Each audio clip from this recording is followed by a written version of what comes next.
Hola, con todo lo impresionante que suena, fact-checking significa simple y sencillamente comprobación de datos.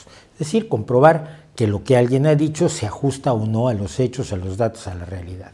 Los primeros fact-checkers aparecieron en los Estados Unidos, en los periódicos de Estados Unidos en la década de 1920-1930. Por entonces empezó a acelerarse lo que llamamos el ciclo noticioso, es decir, durante cuánto tiempo una noticia es noticia antes de verse desplazada por otra noticia.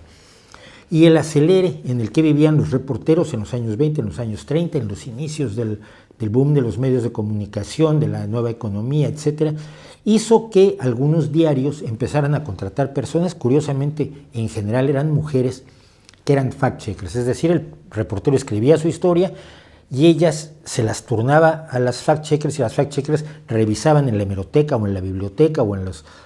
No había bases de datos, pero en los documentos con los que contaba el periódico o el medio, si realmente eso era real.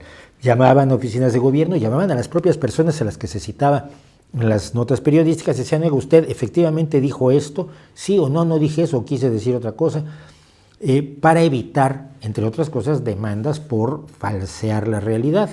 Por extraño que a usted le parezca, antes a los medios los podían demandar por falsear la realidad. Al irse acortando el ciclo informativo, hacia principios de nuestro milenio, del 2000, 2001, 2002, empezaron a aparecer organizaciones de fact-checking dedicadas precisamente a confirmar la veracidad de lo que decían las afirmaciones políticos, informes noticiosos o cualquier texto de carácter público. Ya por entonces había gente preocupada porque la rápida sucesión de noticias, el bombardeo noticioso, hacía que no se revisara con suficiente cuidado la factualidad, la veracidad, la adecuación a los hechos de las afirmaciones que se hacían. Así nació, por ejemplo, PolitiFact, que revisa la precisión de las afirmaciones hechas por cargos electos, candidatos, su personal, lobistas, grupos de interés y otras personas. Es decir, el fact-checking viene haciendo un apoyo al periodismo porque la labor de fact-checking que debería hacer el propio periodista, el mismo reportero, a veces lo desborda. Y entonces tienes organizaciones que te apoyan, ¿no? Y fulano dijo que hay 25 pingüinos en este lugar y el fact-checking te dice, no es cierto, hay 52, o no es cierto, hay 16, o bueno, hay 24, es casi exacto, no pasa nada, ¿no? Pero entonces vino el boom de los fact-checkers. Como la gente empezó a confiar en los fact-checkers, aparecieron medios de comunicación que crearon sus propias empresas, organizaciones, fundaciones, grupos de fact-checking que utilizan muchas veces para denigrar el trabajo periodístico hecho por sus competidores, aunque nunca tocan, por supuesto, el trabajo periodístico hecho por la propia organización, de la cual dependen los salarios de los de la compañía de fact-checkers. En realidad el asunto ha llegado a niveles tan absurdos que Russia Today, esta emisora de televisión en varios idiomas, que depende directamente del gobierno de Rusia, es decir, de Vladimir Putin, ha hecho su propia organización de fact-checking que tiene toda la confiabilidad de un euro con la cara de Donald Trump, que es Fake Check. Y entonces Russia Today te dice quién está informando mal de las cosas maravillosas que hace Putin y cómo están mintiendo respecto a lo maravillosa que es Rusia. Es verdaderamente impresionante. Por tener el prestigio del fact-checker, muchos han ya devaluado totalmente la función del fact-checking en muchas instancias. Y esto nos obliga a ser nuestros propios fact-checkers. Los medios de comunicación tienen fiabilidad limitada, muy limitada o un tanto limitada, dependiendo del medio del que estemos hablando. Pero revisar la fiabilidad de los datos que nos pasan los medios de comunicación viene siendo y debería ser ahora responsabilidad nuestra. Porque tenemos un fenómeno que llama mucho la atención y es el de la manipulación de los medios, donde se exagera de manera espectacular lo que los medios de comunicación o de entretenimiento pueden hacer con nosotros, y vale que lo repasemos un poco antes de volver al fact-checking. Los medios nos manipulan, los medios deciden qué compramos, los medios deciden qué pensamos, los medios deciden cómo votamos, los medios deciden qué nos gusta y qué no nos gusta, los medios deciden qué vamos a ver y qué no vamos a ver. Nosotros somos unos pobres corderitos inocentes a quienes nos van llevando contra nuestra voluntad a ciegas, como víctimas absolutas hacia donde quieren llevarnos los medios. Nuestra única esperanza son, por supuesto, aquellos que se dan cuenta que los medios nos manipulan porque a ellos no los manipulan los medios y son muy inteligentes y nos van a salvar de los medios si votamos por ellos. El primer problema que tenemos aquí es que si los medios fueran tan eficaces para manipularnos como nos dicen que son los medios, entonces ellos estarían manipulados y no se darían cuenta. ¿O acaso están hablando porque a su vez están manipulados de otra manera? Cuando uno se mete en el mundo de las conspiraciones puede volver completamente loco buscando capas y capas y capas de conspiración. La realidad, sin embargo, no es exactamente así. Yo entiendo, y es claro, que entre la gente común, en los medios de comunicación, incluso, esto es lo más absurdo, en los propios medios de comunicación, en las redes sociales, constantemente se habla de la enorme capacidad de manipulación que tienen los medios. Y hay algunos textos históricos al respecto, por supuesto. En 1957, Vance Packard, en un libro llamado The Hidden Persuaders, exploró el uso que hacen las agencias de publicidad de investigaciones y técnicas psicológicas para hacer que compremos lo que quieren que compremos. Incluso él cree en la publicidad subliminal. La publicidad subliminal no funciona, lo hemos revisado ya en Cosas que Sabemos, en una cápsula sobre publicidad subliminal, y para Packard el control logrado por estas técnicas de las agencias de publicidad es asombroso. El único problema es que no es así, en realidad no es así, porque si así fuera, si las cosas fueran como dice Vance Packard, habría una sola marca de automóviles, una sola marca de electrodomésticos, una sola marca de zapatos, un solo canal de televisión. Si estuviéramos tan manipulados, si fuéramos las marionetas movidas por los hilos de los poderosos medios que dicen los que viven de vendernos este cuento, entonces la realidad sería distinta. El hecho de que la realidad no sea como sería de ser cierto lo que dicen, nos indica que probablemente lo que dicen está cuando menos ligeramente exagerado. Yo he trabajado en comunicación corporativa y he trabajado mucho con agencias de publicidad, junto a agencias de publicidad, nunca he estado en una. Siempre me llamó la atención que la variable que utilizan las agencias de publicidad para demostrar que una campaña es eficaz es cuánto se acuerda la gente de la marca, del lema o de la cancioncita o jingle que utilizaron. Ellos hacen una campaña publicitaria, van con el cliente y le dicen, mira, después de 2 meses la gente se acuerda tanto de tu marca, se acuerda más que antes de la campaña, por lo tanto la campaña es un éxito. Y el cliente queda encantado de la vida y dice que bien, hemos tenido una campaña que es un éxito, aunque eso no afecte las ventas. Algunas de las marcas más conocidas son marcas que la mayoría de los seres humanos no vamos a comprar jamás en la vida. Chanel, Lamborghini, Ferrari, Patek Philippe, Rolex. Son marcas que conocemos, todos las conocemos, tienen una alta recordación de marca, pero eso no significa que las vayamos a comprar. Por supuesto, nos acordamos de los anuncios donde aparecen las aerolíneas más lujosas del mundo, donde todo el mundo va en primera tirado en un diván, viendo en una pantalla grande los últimos estrenos y bebiendo champán. Pero en la realidad todos viajamos en low cost como podemos y no vamos a utilizar nunca esas aerolíneas que tanto nos apasionan en los anuncios de televisión. Son bonitas, pero no quiere decir que nos convenzan de gastar en ellas. Yo recuerdo siempre que los publicistas manejan con frecuencia una frase que dice el 95% de la publicidad no sirve para nada, pero no sabemos qué 95%. Hay grandes campañas de publicidad que se han hecho para productos que eran malísimos y los productos fracasaron de todos modos. Hay productos que estaban situados en un punto de poder tan grande. ¿Se acuerda usted de Nokia en los teléfonos? Durante fines de los 90 y principios de la década del 2001, Nokia dominaba completamente el panorama. Hoy es residual completamente. Bueno, ¿por qué no gastaron su dinero en publicidad y en medios para hacernos seguir comprando Nokias? No, porque había teléfonos mejores. Y había teléfonos que nos gustaban más y nos interesaron más. Y los compramos porque eran mejores y no porque se anunciaran o se dejaran de anunciar más. O por lo menos no solamente por eso. La influencia de la publicidad y de los medios es menor de lo que la gente tiende a creer.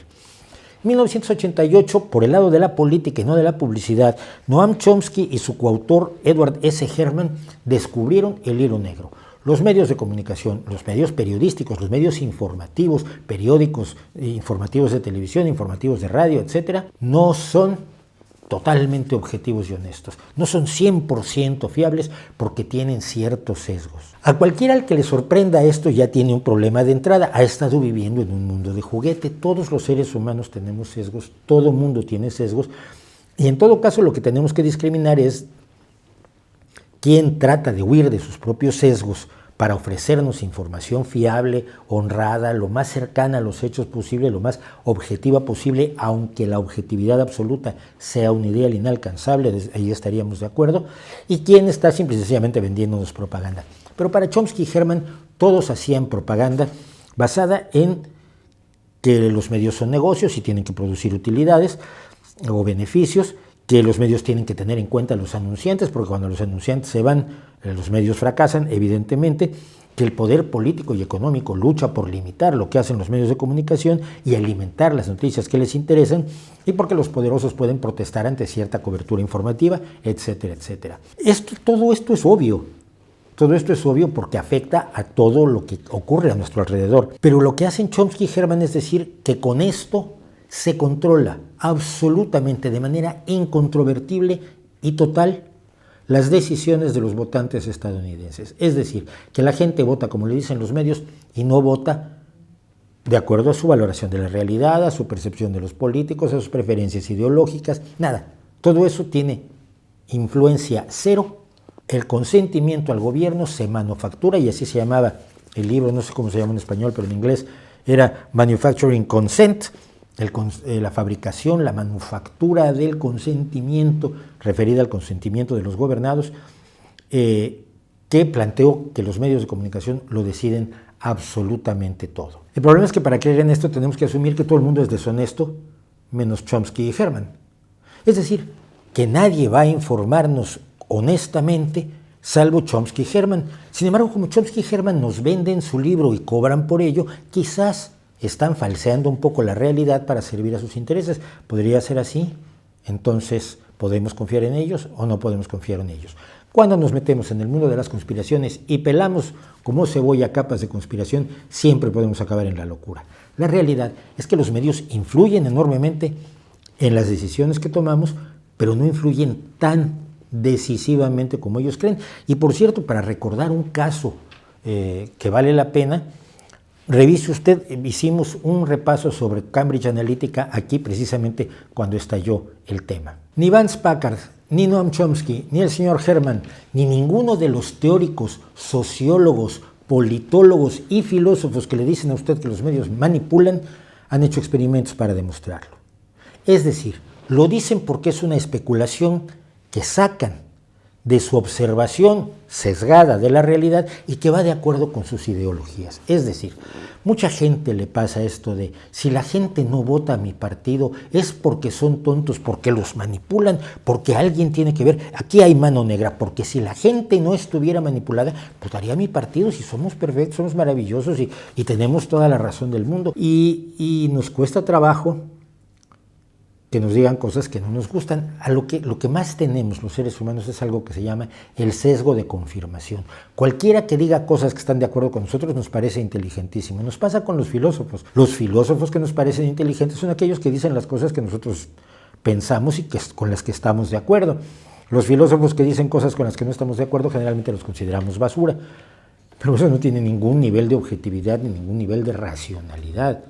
Simple y sencillamente estamos pidiendo que nos digan lo que queremos oír y no que nos digan lo que debemos saber. Y esto es uno de los problemas que ha pasado con los medios. Conforme los medios se vuelven primero que nada negocios y segundo solamente elementos de poder, los medios y la gente se van segmentando mercadológicamente. Yo recuerdo algún caso, y no voy a decir qué medio era, pero es un medio únicamente digital, que alguna vez su director dijo algo en contra de un partido político determinado y sus socios lo destrozaron en la zona de comentarios. Ya no vamos a ser socios, quiero retirar mi suscripción, no voy a volver a leer tu cosa, voy a decirle a todo el mundo que no te lea, nos has traicionado, te vamos a quitar el dinero, te vamos a dejar de pagar. No volvió a pasar. El dueño del medio, muy honesto y supuestamente muy progresista, se dio cuenta de que como él se metiera con el partido al que pertenecía la mayoría de la gente, que es su suscriptor, y que ha invitado como suscriptores diciéndoles que comparten la misma ideología política y la misma simpatía política, pues le iba a resultar un pésimo negocio. Entonces, las críticas al partido en cuestión han disminuido notoriamente. Y esto pasa a izquierda y derecha igualmente. La gente se ha acostumbrado no a ser informada, sino a que le den por su lado. Y esto es lo que ha hecho necesarios también a los fact-checkers. Un último ejemplo que no puedo dejar de mencionar sobre la idea de la manipulación perfecta y de la manipulación subliminal y absolutamente malévola y detallada de las cosas es El Rey León y Aladín. El señor Juan Carlos Monedero, que trabaja de señor que cuenta historias y al que yo le he oído personalmente decir mentiras terribles sobre un autor tan extraordinario como Howard Fast, en mis narices, a metros de distancia, hizo alguna vez este siguiente análisis, primero en la televisión venezolana y luego en algún otro espacio que ahora no recuerdo, pero que lo verá usted. Y más o menos él decía que, bueno, para empezar, las hienas del Rey León las ponen con ciertas voces que son negros. Las hienas, en la versión norteamericana, su acento es un acento hostil a los niños, son afrodescendientes. De manera que ese acento ya produce cierto miedo, cierta sensación de extrañación o extrañamiento. No veo por qué fuera malo que las hienas fueran afrodescendientes en todo caso, pero es que no es cierto. Afrodescendiente es una de las hienas, que es Whoopi Goldberg. Porque la voz la hizo Whoopi Goldberg y el dibujo es de alguna forma una caricatura de Whoopi Goldberg, así como el dibujo del otro es una caricatura de Cheech Marin, un comediante mexicano-estadounidense que como base de su comedia fuerza y acentúa su acento mexicano en inglés, su acento mexicano-estadounidense. Y el tercero es el muy paliducho Jim Cummings, que ha sido la voz de muchos personajes como Winnie the Pooh o Tiger, y que además en el propio Rey León es la voz de Scar, del villano de la película, cuando canta, porque el que hacía Scar no cantaba. Pero vamos a eso ahora, porque Scar, nos dice Monedero, es el buenazo del Ayatollah Khomeini. El león bueno es un león bonachón, incluso un poco tontorrón, con colores claros, facciones amables, y el león malo es oscuro, rostros angulosos. Pero lo terrible es a quién se parece este Rey León. Y si nos fijamos, está construido, si se acercan aquí, ahí, se acercan, ven que el rey malo está construido a imagen y semejanza de Khomeini. Bueno, sí es cierto que Mufasa tiene cara de bonachón, porque también en cierta medida es una caricatura del hombre que le dio voz y que también es afrodescendiente, y Juan Carlos no se enteró. Es, por supuesto, el gran James Earl Jones. Pero Scar no está dibujado de acuerdo al rostro del Ayatollah Khomeini, por más que eso le gustara a Juan Carlos Monedero, y Jeremy Irons debe haber levantado una ceja hasta martes y se enteró de esto, porque Scar es en gran medida una caricatura de Jeremy Irons, que es quien le dio voz y que no podía cantar, y por eso cantaba Jim Cummings. Pero ya el colmo es cuando encuentras la hoz y el martillo sin martillo en Peter Pan. Imagen de otra película famosa de Peter Pan, más vieja, ¿no? Más vieja, que coincidía justamente con el macartismo. De aquí se darán cuenta de que indirectamente en una escena de peligro estaba la hoz y el martillo. Acércalo ahí con la cámara, porque ahí donde está la hoz y el martillo, capitán. Para generar, cada vez que tú ves la hoz y el martillo, una sensación de miedo. Si usted ve el martillo, por favor díganoslo en los comentarios, y por supuesto, si el garfio de alguien a quien le falta una mano allá en el siglo XVIII es una hoz, también háganoslo saber, porque la diferencia entre un garfio y una hoz, no me lo gusta creer, pero es bastante. Finalmente... Y resulta que Aladino, un árabe, va con la kipa judía. O sea, es un árabe pero que es judío. Pues no es una kipa judía, no es un yarmulke, también como le llaman, sino que es un tarbush o fez, este sombrero cónico que se utiliza en Turquía y en partes del mundo árabe desde hace cientos y cientos, si no es que miles de años. A veces los análisis que hacen algunos nos dicen más de ellos que de aquello a lo que analizan, y nos ha pasado con Vance Packard, con Noam Chomsky, con el señor Herman y por supuesto con Juan Carlos Monedero. Durante el siglo XX, los periodistas mismos, los reporteros, los que iban a hacer las investigaciones y que iban a preguntar y a meterse donde nadie los llama, que es la función básica de un periodista, eran los filtros que nos permitían separar el grano de la paja, la propaganda de la verdad, los hechos de las opiniones, la subjetividad de la objetividad. Los que queríamos estar informados y no nada más que nos dieran por nuestro lado, preferíamos a los periodistas y a los medios que tienden más hacia la verdad, independientemente de que sean un negocio y tengan anunciantes y demás. Pero conforme las redes sociales, sobre todo, se han ido convirtiendo en nuestra fuente de información. Conforme muchos medios se han convertido meramente en negocios, otros mantienen absolutamente una seriedad increíble. Hay medios en todo el mundo donde la gente se la juega de verdad por ir a los hechos y a los datos reales en contra de la propaganda. Aún así, estamos sometidos a una enorme cantidad de fake news, que no quiere decir otra cosa que mentiras, pero dicho en inglés suena mejor, así como comprobación de hechos suena menos elegante que fact-checking, pues mentira, embuste, barbajanada, falsedad, majadería, engaño, camama, suena bastante menos elegante que fake news. Pero estamos sometidos constantemente a fake news. Hay muchos intereses diversos que están utilizando no solo a los medios tradicionales de comunicación, sino que están utilizando las redes sociales para promover su mensaje. Y la única forma en que podemos consumir información de una manera responsable es siendo activos. Hasta la aparición de Internet, la información fluía en un solo sentido. Los medios estaban allí, lanzaban sus mensajes y nosotros éramos receptores absolutamente pasivos. Sí, podía uno irle a dar de golpes en el escritorio al director de la publicación, si podía llegar hasta donde estaba el director de la publicación y decirle lo que has publicado es mentira. O podía uno escribir cartas al director que la mayoría de las veces no servían absolutamente para nada. Y eso en los periódicos que publican las cartas al director. Ya no les digo en los medios de comunicación que las reciben y las tiran o las leen con cierto interés quizás un poco divertido. Pero hoy el poder que tenemos como consumidores de información, como consumidores de todo, pero sobre todo como consumidores de información, no debemos desperdiciarlo. Podemos exhibir a los mentirosos y podemos conseguir mucho más que en el pasado. Podemos responderle a los medios de comunicación, podemos denunciar a los medios de comunicación, podemos exhibir la mentira, podemos hacer mucho de lo que presuntamente hacen los presuntos fact-checkers que no son tan fiables como deberían serlo en muchas ocasiones. Los fact-checkers no hacen más de lo que puede usted hacer, de lo que puedo yo hacer, de lo que puede hacer cualquiera de nosotros hoy en tiempos de Internet. Porque no tienen bases de datos especializadas, algunos quizás en algunos otros países sí, en España ciertamente no. No tienen bases de datos especializadas que hayan ido acumulando durante décadas para hoy poder hacer la comprobación de datos, no. Tienen lo mismo que tiene usted.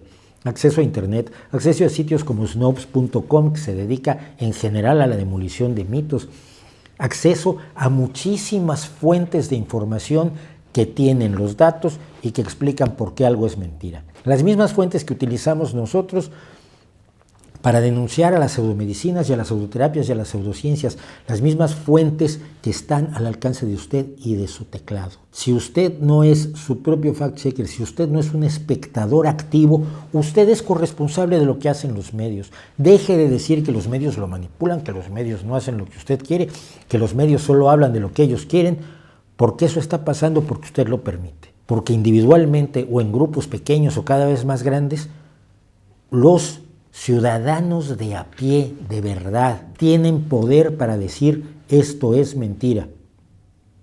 Si usted tiene un poder y no lo ejerce, es como si no lo tuviera, pero entonces está renunciando a él. Y si está renunciando a él, por favor, deje de hacerse la víctima cuando no lo es. Si no es un espectador activo en estos tiempos, si no es su propio fact-checker, es usted cómplice de la mentira, cómplice del engaño y cómplice de lo que puedan estar haciendo mal. Y que es mucho todos los medios. ¿No cree usted?